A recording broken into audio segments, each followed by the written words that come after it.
திங்கட்கிழமை காலையில் பிள்ளைங்களை ஸ்கூல் அனுப்பிச்சி விட்டதுக்கப்புறம் தான் விளாக் எடுக்க ஸ்டார்ட் பண்ணியிருந்தேன். வந்ததுக்கப்புறம் மாவு ஆட்டலாங்கிறதுக்காக அரிசி ஊற வச்சாச்சு. கோதுமை தோசை தான் ஊற்றியிருந்தேன். அது ஊற்றி முந்தின நாள் குழம்பு இருந்துச்சு, அதை ஊற்றி சாப்பிட்டாச்சு. அதுக்கப்புறம் சூப்புக்கு ரெடி பண்ணலாம் அப்படிங்கிறதுக்காக எலும்பு எடுத்து வச்சுருந்தேன். கொடை உருண்டை வச்சுருந்தோம் இல்லையா, அதில் எலும்பு இருந்துச்சு. அதை வந்துட்டு சூப் வச்சிடலாங்கிறதுக்காக சூப் வச்சாச்சு. இங்கிட்டு நான் வந்து பாத்திரமும் கழுவிட்டேன். ஃப்ரிட்ஜை வந்து டீப் க்ளீன் பண்ணணும், அதனால் நான் ஸ்விட்ச் ஆஃப் பண்ணிவிட்டு வந்துட்டேன். இங்கிட்டு கிரைண்டர் எடுத்து வச்சாச்சு மாவு போட்டுடலாங்கிறதுக்காக. இப்போ பிள்ளைங்களுக்கு சாப்பாடு கொடுத்து விட்டுடலாங்கிறதுக்காக சாப்பாடுக்கு வந்துட்டு ரெடி பண்ணிகிட்ருக்கேன். எங்களுக்கு குழம்பு இருக்குது. பிள்ளைங்களுக்கு சாப்பாடும் கொடுத்து விட்டாச்சு. காலையில் கொடுத்து விடலை, இப்போ செஞ்சு கொடுத்து விட்டாச்சு. இங்கிட்ட மாவு போட்டதுக்கப்புறம் ஃப்ரிட்ஜை க்ளீன் பண்ணலாங்கிறதுக்காக எல்லாத்தையும் எடுத்து வெளியில் வச்சுக்கிட்டு இருக்கேன். எல்லாத்தையும் எடுத்து வெளியில் வச்சதுக்கப்புறம் ஃப்ரிட்ஜுக்குள்ளே இருக்கிற ட்ரே எல்லாத்தையும் எடுத்து வாஷ் பண்ண போட்டுடலாங்கிறதுக்காக அதையும் எடுத்துகிட்டு இருக்கேன்.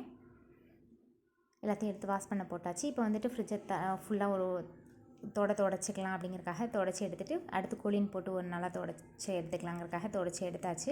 இப்போ ஃப்ரிட்ஜெல்லாம் க்ளீன் பண்ணிட்டேன்.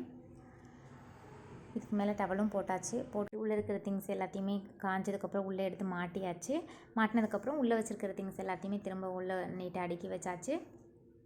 இங்கிட்டு சைடில் மாவும் நான் ஆட்டி முடிச்சுட்டேன். அதையும் கொண்டாந்து வச்சிடலாங்கிறதுக்காக ஃப்ரிட்ஜ் ஆன் பண்ணிவிட்டு வாளியில் ஊற்றி மாவு கொண்டாந்து வச்சாச்சு. இன்றைக்கி சிம்பிளாக லன்ச் முடிச்சுட்டு மற்ற ஒர்க்லாம் நல்லா ஹெவியாக பார்த்தாச்சு. இனி எல்லா ஒர்க்கும் முடிஞ்சிருச்சு. இனி ஈவினிங் பிள்ளைங்க வந்ததுக்கப்புறம் தான் ஒர்க் ஸ்டார்ட் ஆகும். தேங்க்ஸ் ஃபார் வாட்சிங்.